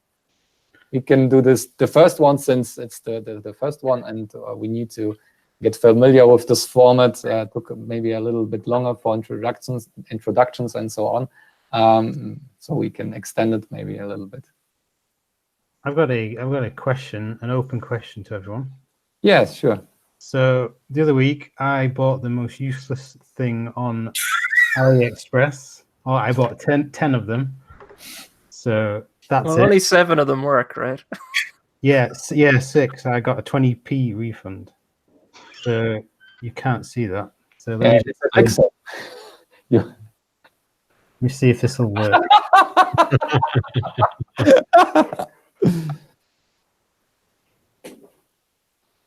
It is a tiny stepper. Yeah.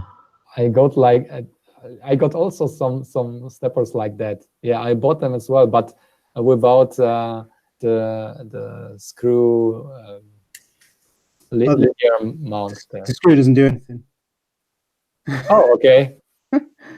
I think you're supposed to put a bit of metal in there which catches the screw, and this just kind of guides it. But yeah, what am I supposed to do with these?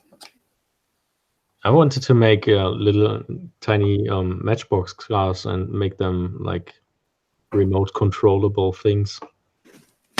So I bought. You've got a 5mm throw, don't you, on that? Sorry, Steve, you only got 5mm like a throw, like length. Yeah, it's just for. It's about 5mm at the most. Yeah. Sean Hutchins.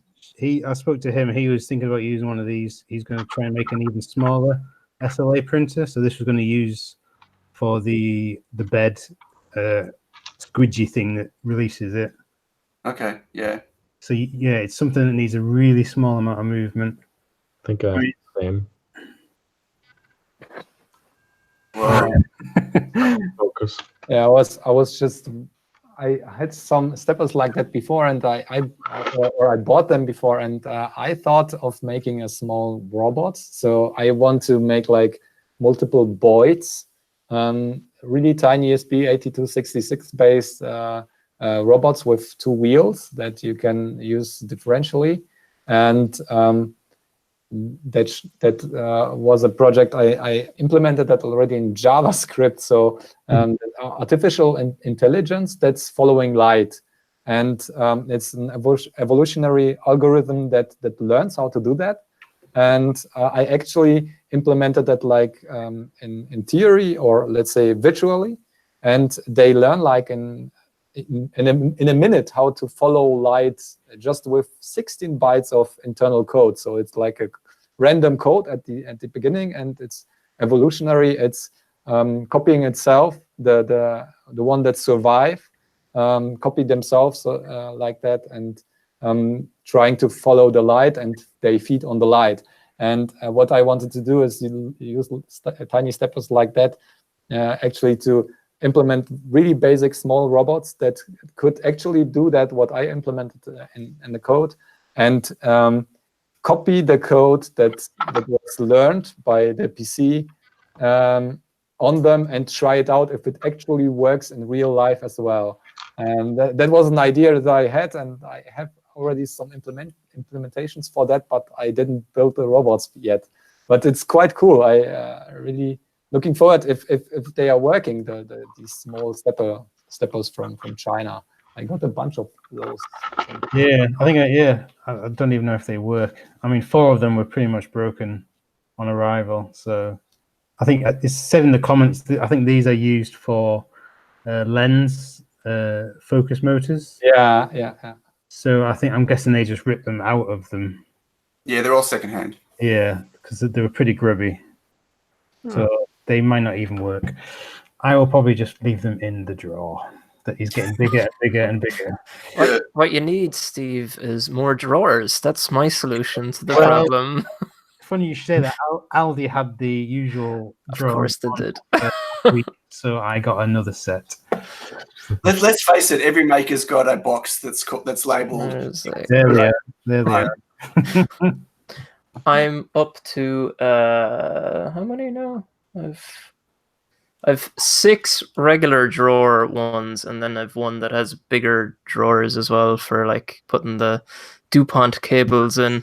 Yeah. We all have those drawers. It's a rite of passage. Like, yeah, I have a full room dedicated to the maker stuff, and I'm still running out of space. Yeah.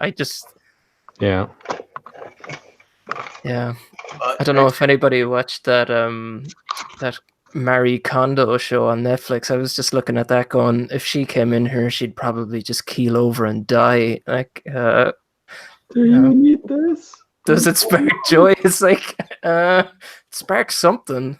Yeah. I'm a hoarder. My name is Brian. And me as well. I'm a hoarder. Yeah. Yeah, we all have the diamond status on AliExpress, don't we? Yep, I actually do. No joke.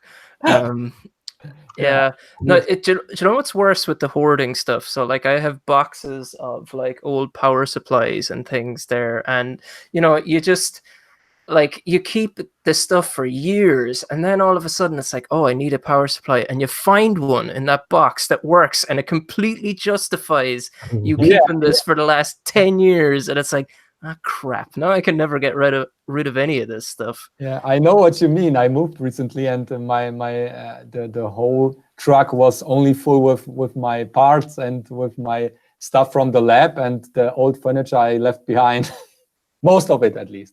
And about the power supplies, I have a box with old chunky power supplies with these transformers as well, at least one box, and I have old industrial ones, like 2 big boxes. They are like such huge 10 amp 5 volts transformers, and I found even a small transformer that I'm looking forward to use that's outputting alternated current, so you get like 5 volts but AC, and that's really interesting because that's perfect for doing audio projects. So you can do amplification with plus minus, and you don't need this capacitor at the end of on your audio output, which removes your lows. So yeah, that's interesting. I'm looking forward to use that one from my power supply box.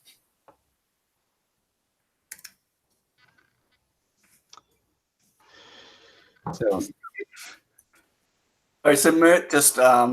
Mert, I can't pronounce Mert's surname. He just asked on the chat, how do we all financially afford to have all this stuff that we're hoarding?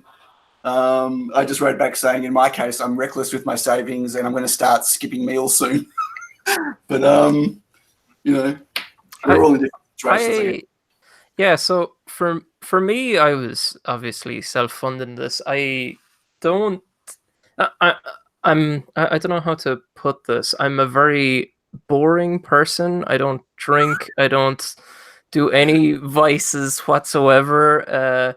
So like, I guess this would be my vice. So yeah, and also like, you buy a lot of stuff. So you could buy 100 things from AliExpress and conservatively, you might have spent $40 or $50 or whatever, and like, you know, you could spend that on a video game, no problem. And there, you know, there's one thing. So you can occupy a lot of space with not a lot of money.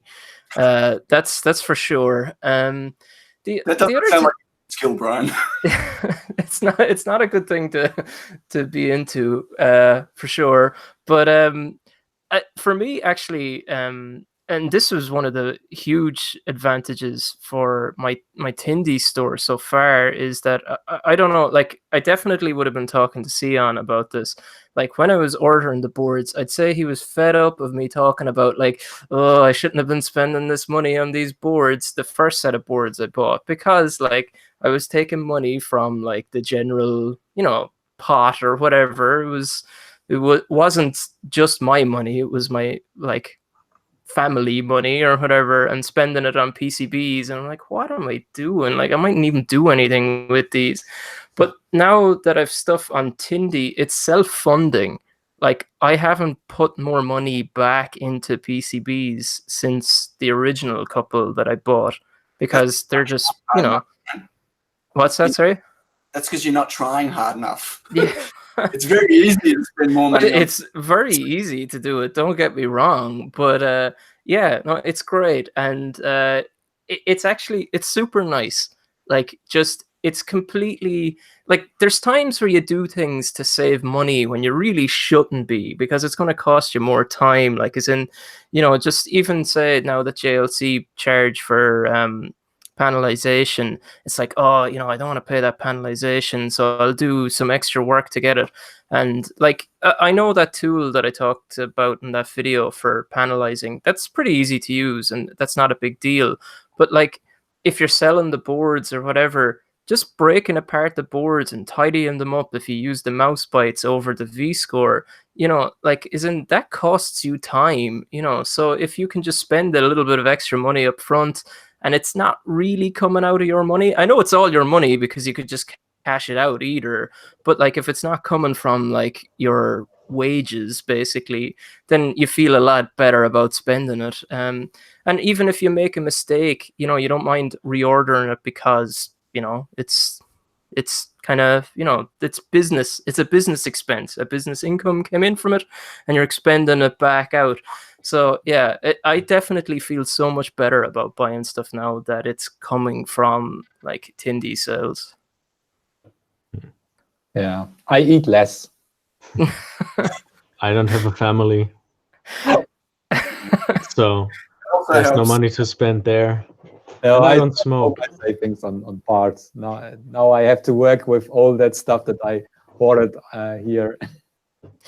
I've definitely been buying less and less on AliExpress recently. I We don't have know. everything, Brian. We have already. That's it. Yeah, like, I have drawers full of stuff. Like, that's it. Like, as in, I have easily, if I didn't buy a single other thing, like, I could easily do like 50 projects, no problem. Like, as in, that's not a great way to be, you know? Everyone hear that? It's official. Brian is about to start making 50 projects. Yeah. Brian will start making 50 projects, but do you know, if you've ever seen Up, have you seen the dogs with the, like, squirrel? Like, anytime a squirrel goes past, they're like, squirrel! Like, that's me with projects. It's like, I have all these list projects, and then suddenly it's like, oh, that looks cool. That looks cool. That looks cool. I better do that. Better do that. I guess yeah, that's the problem of every maker. yeah, start 50 more. That's the real problem. So What's Dave got there? Dave yeah, board. I got a question to you all. Does Great. anyone else have a box like this? Are they dead dev boards?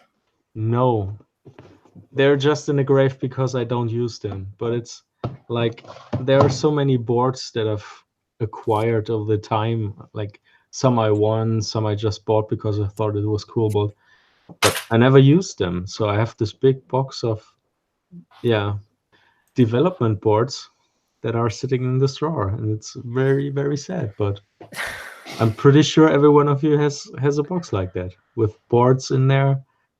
Do you know what? I actually don't have that many, because when I started doing stuff, like, pretty much I went straight into the ESP8266, and that's still the one like I'm using most of the time now. So like the majority of boards I've bought are ESP8266s.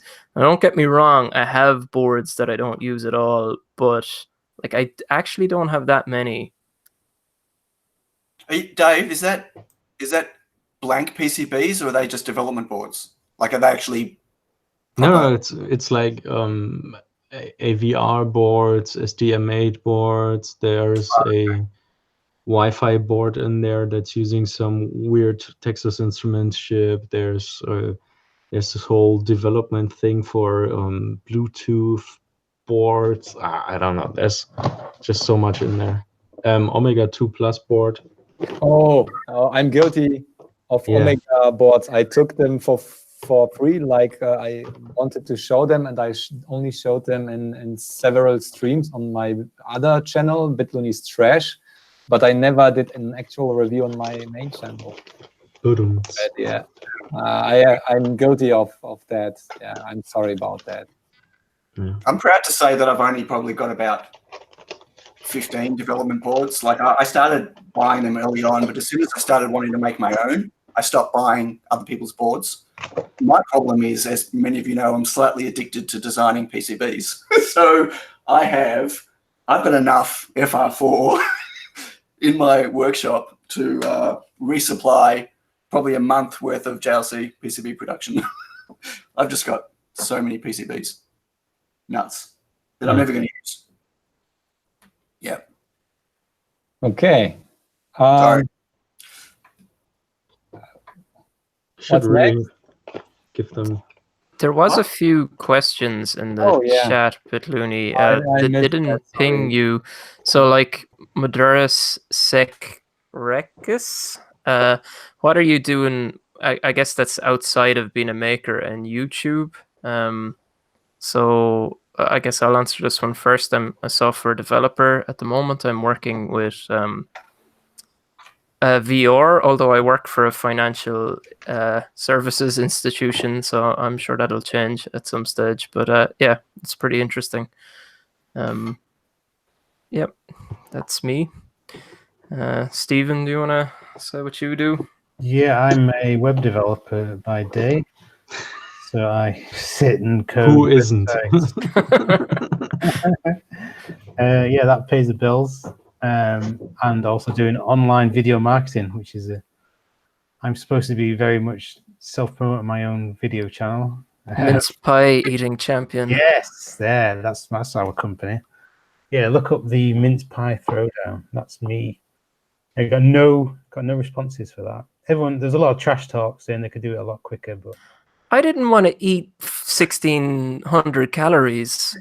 I struggle with my weight as it is. Without that, I literally wouldn't have been able to eat for the rest of the day. Like, the weirdest thing after that, after eating 6 mince pies, is we sat down and I was like, "Ooh, mince pie!"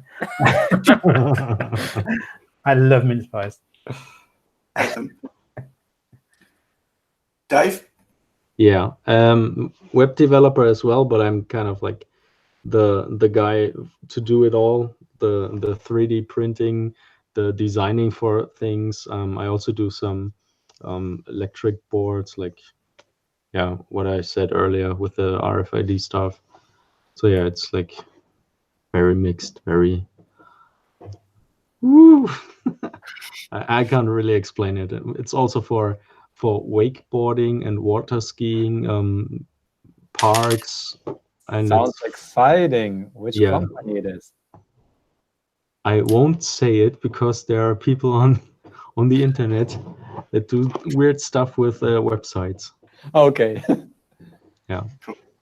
Seon, your turn. So I'm currently a full-time maker. I don't know how much longer for, but yeah, I've been trying to work out how I can do this sustainably. Have yet to have an answer to that one.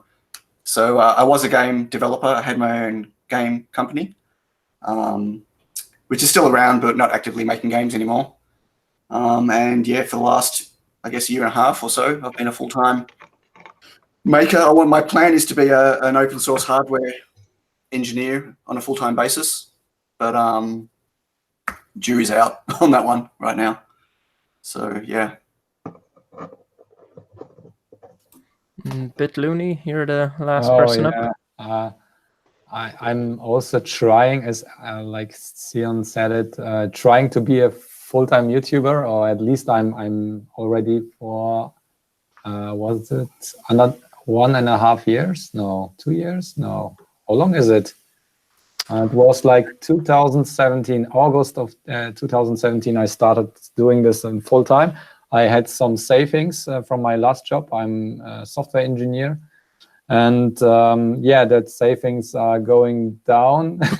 And yeah, but thanks to my Patreons, that's like $350 currently, and a little bit from YouTube. As you could imagine, that not much. It's like what last month, like $200 from YouTube ads.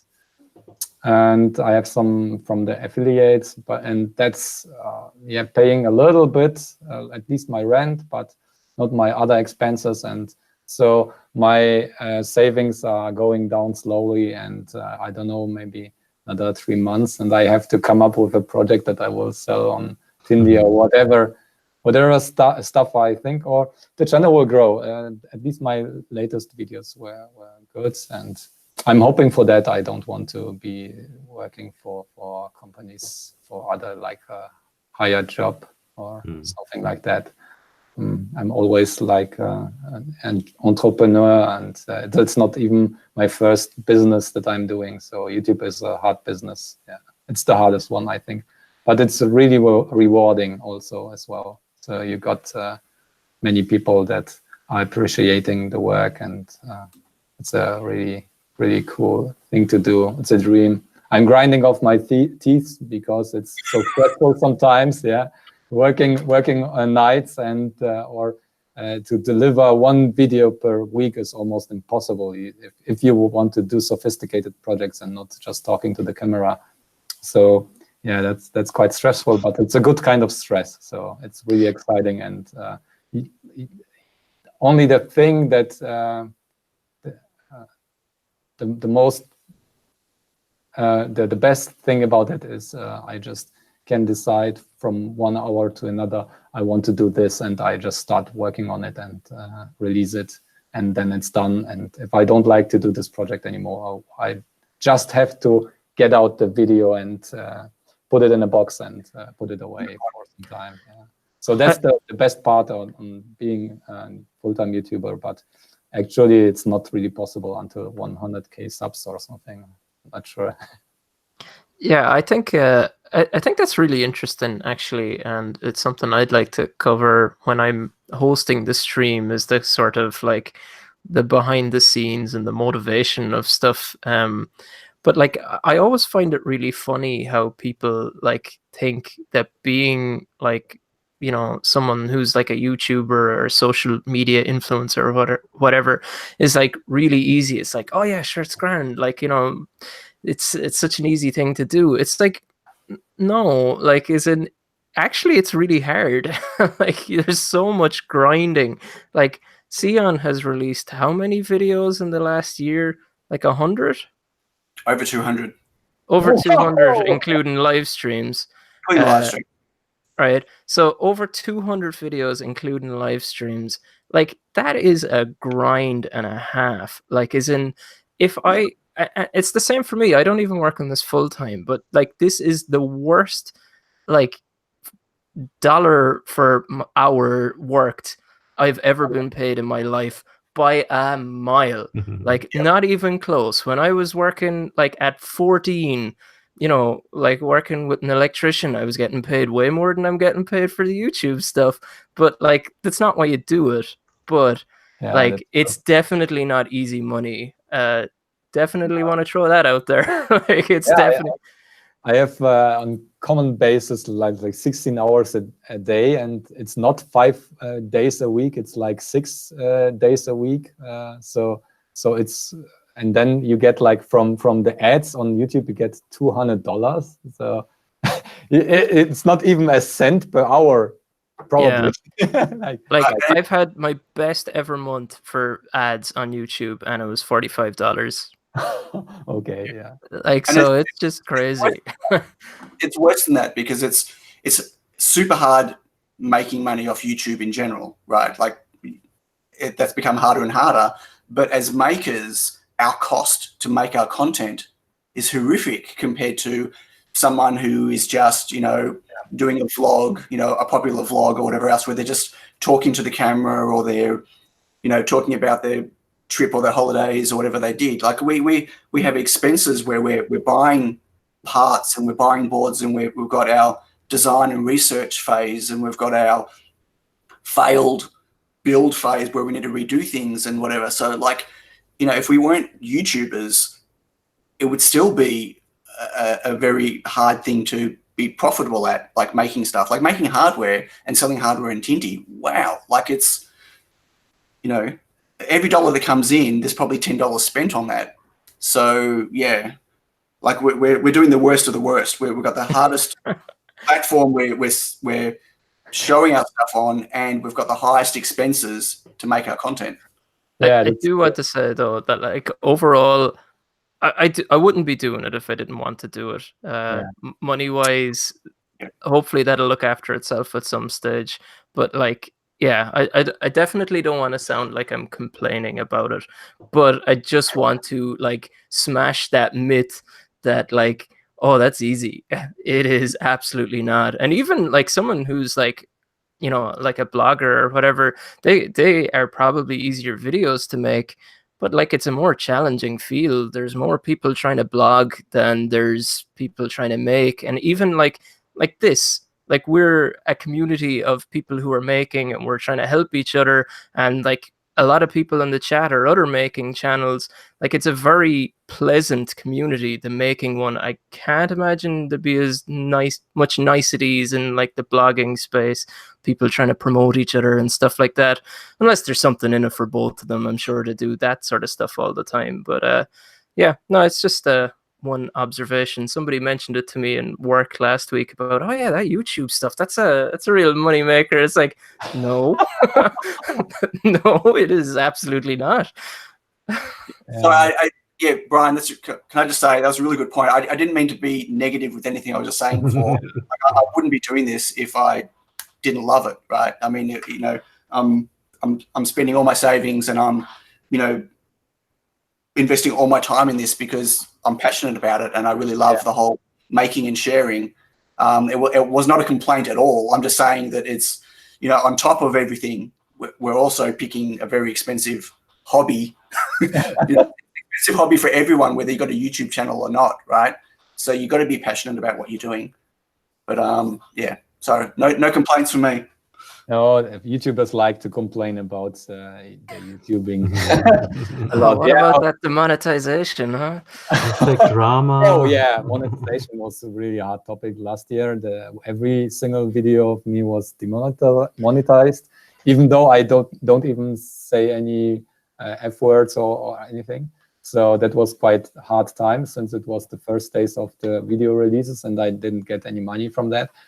Yeah, so, but we want to stop complaining. The best thing is because the reason why we are doing this is just creating something. You have an idea and you just take some parts, put them together, maybe copy some code from Stack Overflow or whatever, or from forums, and then you see it growing and working finally. Maybe it's quirky or something, but you created it yourself.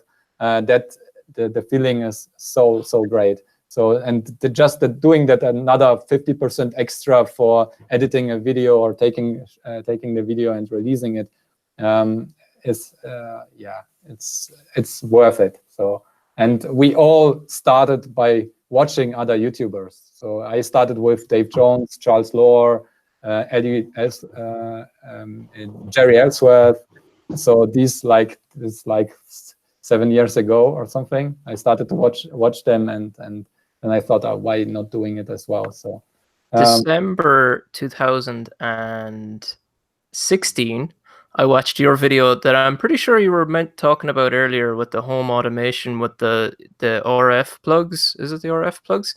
And I saw on your phone you had a Telegram app, bitluni, and I was like, oh, I could tell him about the Telegram library I wrote. And I said, hey, I wrote a Telegram library for Arduino. And you're like, oh, cool. Do you have a channel? And I was like, no. So I started my channel in January 2017, so about 2 months after that. So it wasn't the only reason, but it was definitely. Sorry? I can't remember that. Well, of course you can't. I was like, you know, I don't remember everybody I comment back to, but like I remember most people I comment on. But it wasn't like the only reason I started it up, but it was definitely a motivating factor. So there's a bit of a pullback to, we all started watching YouTubers. You were one of the ones that I was watching before I started out. Thank you. That's a great compliment. It's Looney's fault then, Brian. My wife hates you, Looney. She hates you. No, she doesn't. She has no idea who you are.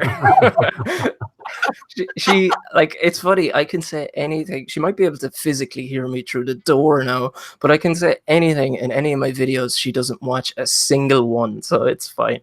Fine. Neither does Yaz. My kids watch, Yaz doesn't. My mom watches my videos, and she just let the commercials run through, so I get another cent. So nice. That's my mom. Get her to click on the ad links. You make more money. Yeah, I don't expect it. Anyone who doesn't want to watch them, just skip them. I don't get much money from that. Okay, guys, we streamed 2 hours, I think. That's all what's to cover this time. And next time we will be on the Unexpected Maker channel. All links to all the channels are in the description below. Okay. What? Really? Okay, cool. Didn't read the docs. I don't know. We didn't decide yet, but you wanted to do it. Yeah, I'm happy. Yeah, sure. Cool. We will announce it on Twitter. Yeah, you will see. We will announce it on Twitter, on our channels, and so on. So if you enjoyed watching this stream, I don't know if it will be 2 hours again. We hope to make it shorter so people watching afterwards don't. No, if it's on my channel, it's 4 hours. Oh no. Okay. Maybe not. We all know Seon likes a nice short stream. Okay. All right. So that's all for today, and thank you for watching. Thanks for the donations that we all share, and yeah, we keep doing the projects and releasing videos, and let's see what's come up next. So until then, see you next time. Bye. Bye. Bye. Bye, everyone.